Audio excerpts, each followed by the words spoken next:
just through the meanings of God. Yeah, go ahead, explain. Knowing God means that's true. Go ahead, prove it. Many Muslims say we want to know what do you mean by proof, first of all? Let me now quiz you on this. What constitutes proof to you? And then, once we agree on that, you can use that proof to say this is fake. Go for it. Is that reasonable? Go for it. You shouldn't need to know his religion to answer a question, should you? It's not about the religion, it's about the finding the truth. No, it's about the finding the truth. Yeah? So prove us, brother. My friend, just prove it. It's your turn. It's your turn. Let me want to know it, please. The meaning of God, because if you ask scientists, if you ask Islam, Muslim, Christian, they have their own opinion about the God. Yeah? Usually guided by their own books. You, in your case, your Quran, Christian Bible, atheist science, and so. Yeah? I can prove that the meanings of God can be explained scientifically. Yeah, a scientist can explain it, and I found a big scientist who already spoke about it. He's been asked, what's his name? Stephen. He just died. Stephen Hawking. Oh, yes, Stephen Hawking. Yeah. He's been asked. I found it on the internet. He's been asking about the existence of God, and he said, yeah, you try to find different arguments to say there is no God. Yeah. Finally, he said there is the possibility to be something to create everything, and he was beyond everything, even that Big Bang the scientists would believe. He said he was beyond that, and that is just only possibility. Maybe that thing. But he said that is no God. He denied. He was talking about the God, but he denied. Okay, what constitutes proof to you? Let's understand that point first, and then once we agree that this is proof, then show us with that proof how this is fake. Go ahead. What constitutes proof? The proof? What is proof to you? Proof to you? And to me, and objectively we can assess.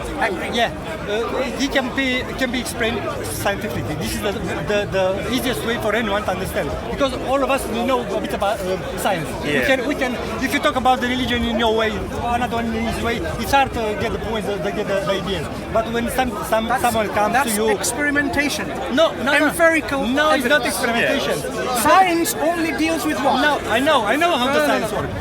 Your proof. So are you saying your proof is all about empirical evidence? Let me give you a clue. Is that how this is how you determine what proof is?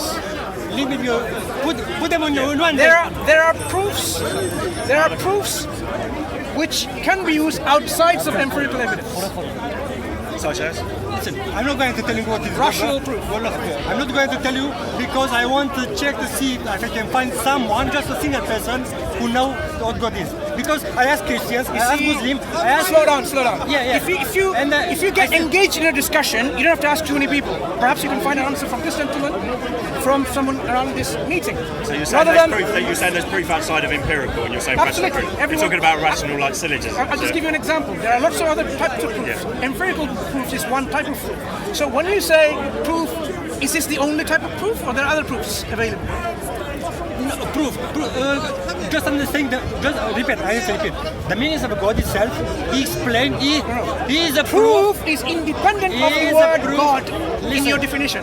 That you can use His definition. Himself. Sorry. No. Sorry. What's your name? Johnny. Yeah.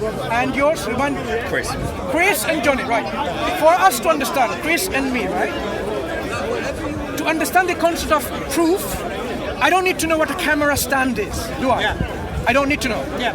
I don't need to know what a grass is. Yes. Because these concepts of proof, I can explain without resorting to the stand of the camera or the grass or to God. So now explain to me first what constitutes proof. Okay, you're asking for proof. I'm not asking for proof. What constitutes proof? What is a proof? Not what is the proof. What makes something a proof of something? I can understand there's a language barrier. Yeah, okay. My English is not so good. Yeah, no problem. Okay. I'll try to explain to you. God, the creator, after He created everything. Let me explain. There's no question about God in here. No. Let me explain you. Because I'm not going to tell you straight away what God is. Because now I'm testing people to see if they know what they're talking about. Yeah. Do you know what you're talking about? Yes. Tell us. I don't think so. Tell us. Okay. No. There will be you know why I think so? I'll tell you. You said You can prove this book to be fake. Let's forget about it. No, I can't forget about it because You can't prove it to be fake. You can't prove it to be true. Let's just like get to that. No. Simple as that. This is where the assumptions are wrong. We Muslims come here for the precisely that. To give you indications, directions, arguments, Prove it's true. and That's a Bible evidence thing. that this is from God.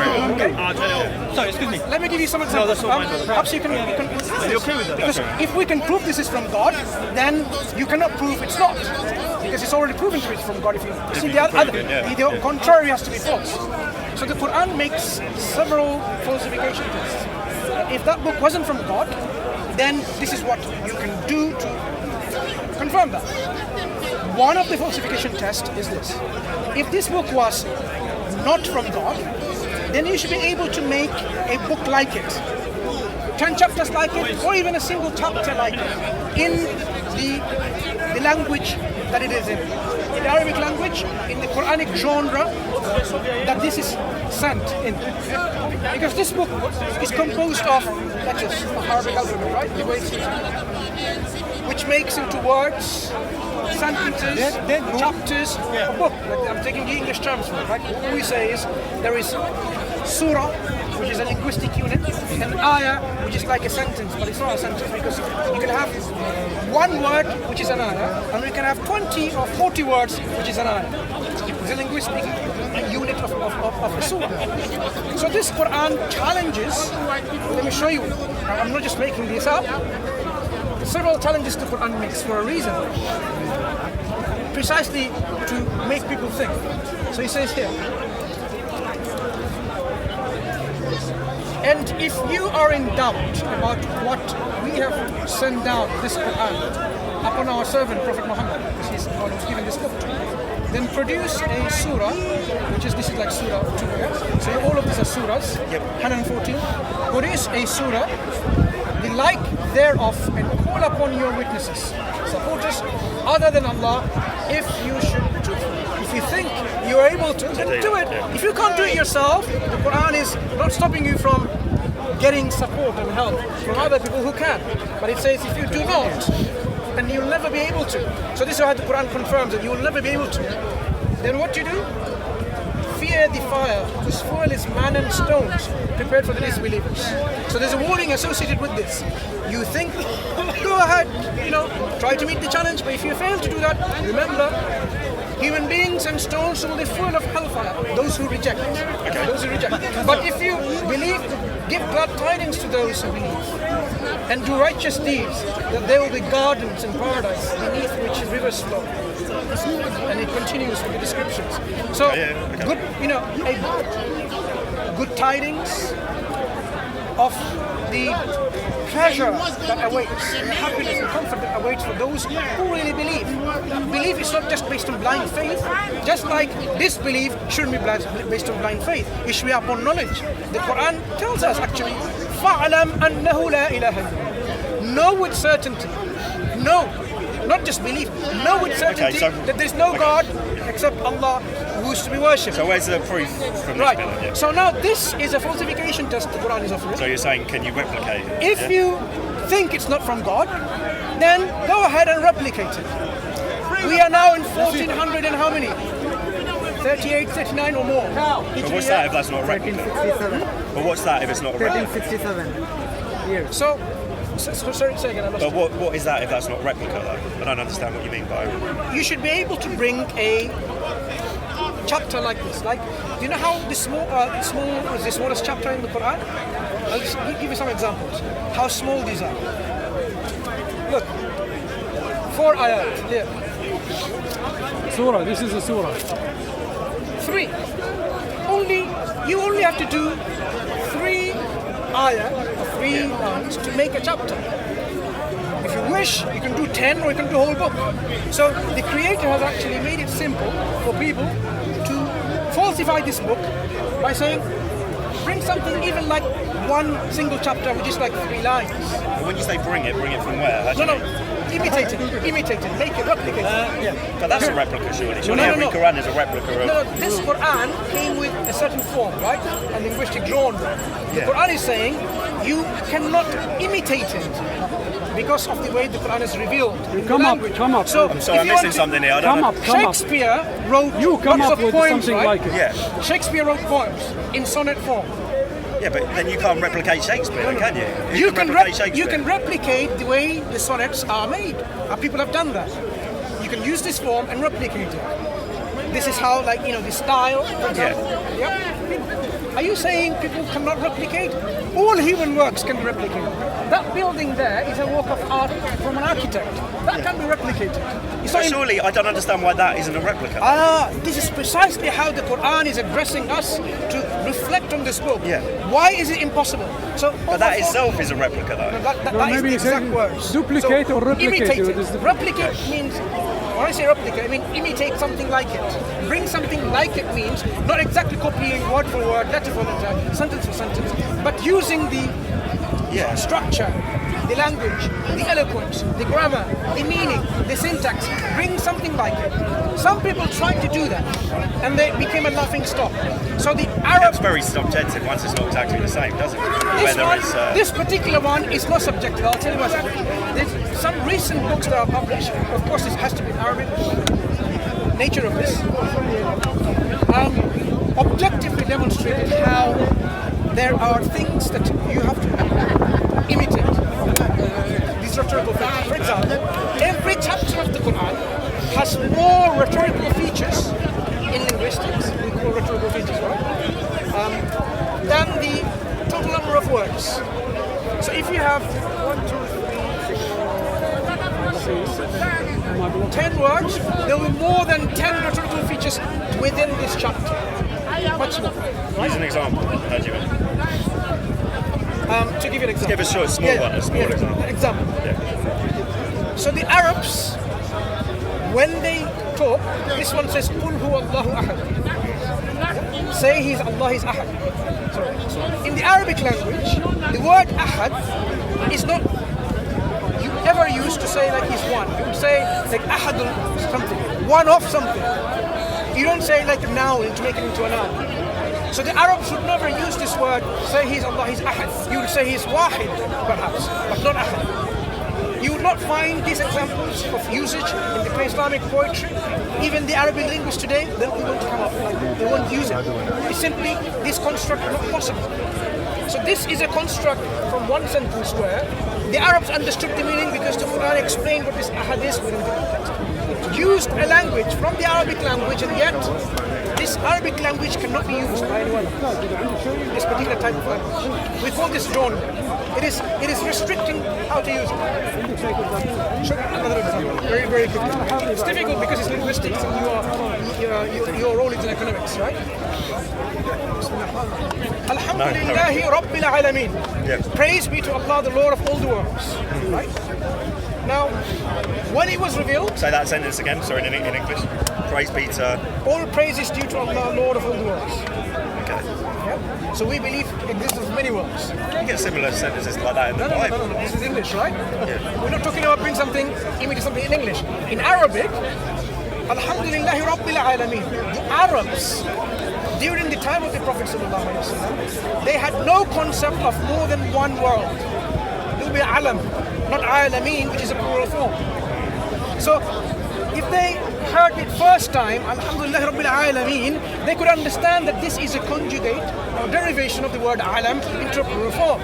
But for them, they had no such concept, they never used it, they would never to say something like this. Because it is not within the vocabulary. Not within the vocabulary. Yeah. So Quran came with these kind of constructs and say imitate something like that. Yeah. Now, how do they imitate something which is beyond the customs and traditions of their language? So when the Quran says, for example, Maliki Yawmiddin, another ayah here, Maliki Yawmiddin, sovereign of the day of recompense, right? The Arabs, in their vocabulary, they knew that you can be master of something that you possess. A house, or a car, or a camel, of a land, so on. But you can never be master of time. It can never be master of seconds and minutes and days and months and years. It didn't even exist in the vocabulary. The Quran came with such concepts where God is described that He's the owner of the time of the Day of Judgment. He owns this time. He is the one who brought you in this reality of time. So these are things within the linguistic construct of the Quran. Quran says bring something like it. And that is why over this nearly 14 centuries, people, whether they're Muslims or non-Muslims, whether they're willingly or by force tried to bring something like it, they failed. History is an evidence. So that is why we're saying one of the falsification tests is this in front of you. Go ahead and imitate it. Other things are still never happy for those who are not Arab. The Quran says, had this book been not from any other than Allah, you will find within it many discrepancies, many ikhtilafat, many errors and contradictions, and where you have issues where you know this is contradicting each other. So the Quran is saying, look, this is a book revealed in a period of 23 years. 23 years. Yep. Talking about the reality of the seen and the unseen. Talking about the Creator, hellfire, life after death. Talking about paradise. Talking about history of the past. Talking about events to happen and unfold in the future. So all of these things, when the Quran talks about, if it was a human construct, certainly you would expect there are errors and contradictions like we find in many books, which talked about things in the past and we know that they got it wrong because now we have come to know a bit more better with our technological advancements. We know, for example, now with the hieroglyphics, when they were rediscovered, that certain pharaohs were not called pharaohs, they were called kings. But we believe that everyone was called pharaoh. The title was pharaoh. How did we know? Because the history that came from the Bible, which gave you all this history and so on, it didn't differentiate between king and pharaoh. But the Quran did. So now when we have now unearthed these knowledge from hieroglyphics, from the tomb writings, from the inscriptions and so on, we have now realized the reality is there were certain monarchs who were not called pharaoh, but they were kings in those time periods. And Quran seems to reflect that knowledge. How did someone know this? So these things you can examine the Quran like. You try to go too far with that. You put too much. If history tells you that, for example, there is no such difference between pharaohs and kings, and then one man comes along with a book and says, you know what, these particular pharaohs were not called pharaohs at the time. Their title, official title, was not a pharaoh. The official title was a king. To call pharaoh would be an anachronism. Anachronism? How does the Quran have access to that knowledge? This is an example, only one example I give you. I mean, there are many examples we can share, just to illustrate from history. Something of the past that we have now come to have knowledge more because of rediscovery of our traditions and knowledge that we've lost. Yeah? Or we've come to know with our technological advancements. A lot of things we've come to know now today. For example, now we know that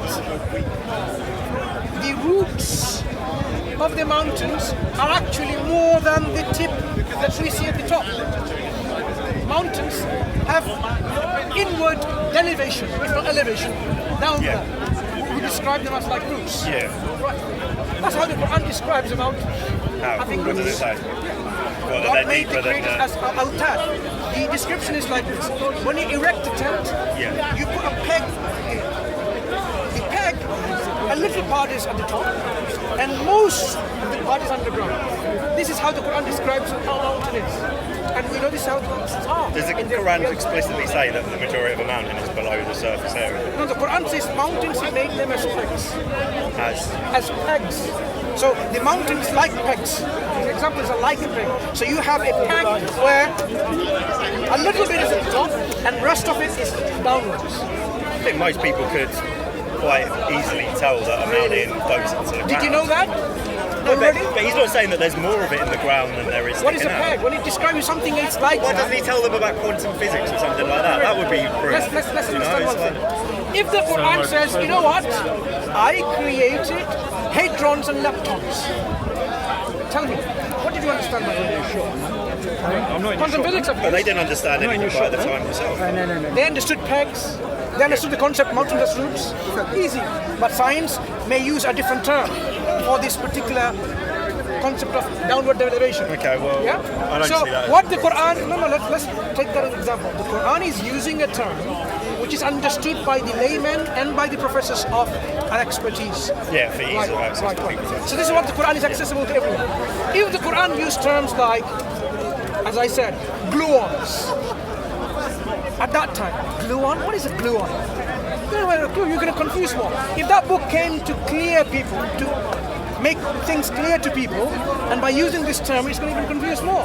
That's why the Quran, as a guide, guides people in simplest terms, rather than going to all this quantum world terminologies. I don't see how describing a mountain as a peg is proof that that book is true. What I'm saying is when the Quran describes such things like this, okay, it describes it in reality. People in the past, if you look at what they describe the mountains are just upward elevation. So now, when someone describes to you that it was a downward elevation, giving you extra piece of information, that information you have to ask, is it just common sense? Or is it something that you have to have all this sonography, sonars? Yeah, it's like a radar that you know, and then it just reflects, the sound waves comes back and you know it's actually there. Because you can't dig up a mountain and say it has roots. You can't see it. So information accessible through what means. To give another example, the Quran says... You might not see how deep the roots go, but you can see if a mountain has roots. Really? People could have had access to dig in. Like, I'm not saying that. When you start digging, what do you see? You just see the layers. You don't see roots or anything. You just see the layers. But he doesn't say roots. He just says it's like a I just peg. told you a peg. Yeah. The concept of a peg. The Peg does- example. yeah. Something that holds something down, it goes into the The ground. Quran describes a phenomenon using an analogy. Yeah. Okay. This is similar to this.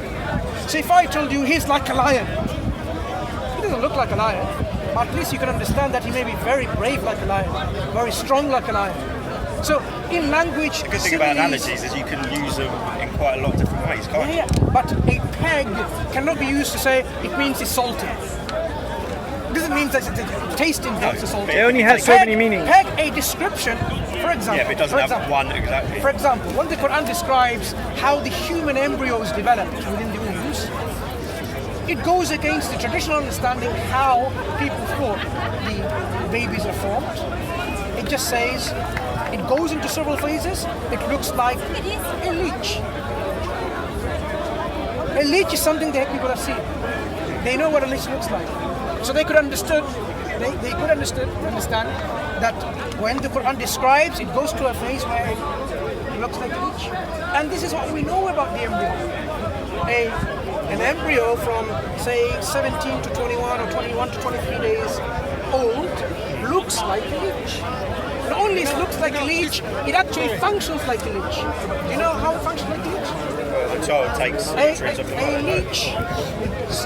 Yeah, the child takes nutrients from the mother. Exactly. Takes the blood. So does this. And leech lives in an aquatic environment. So does the embryo and the amniotic fluid. So the descriptions and the analogy is given simple to understand, and yet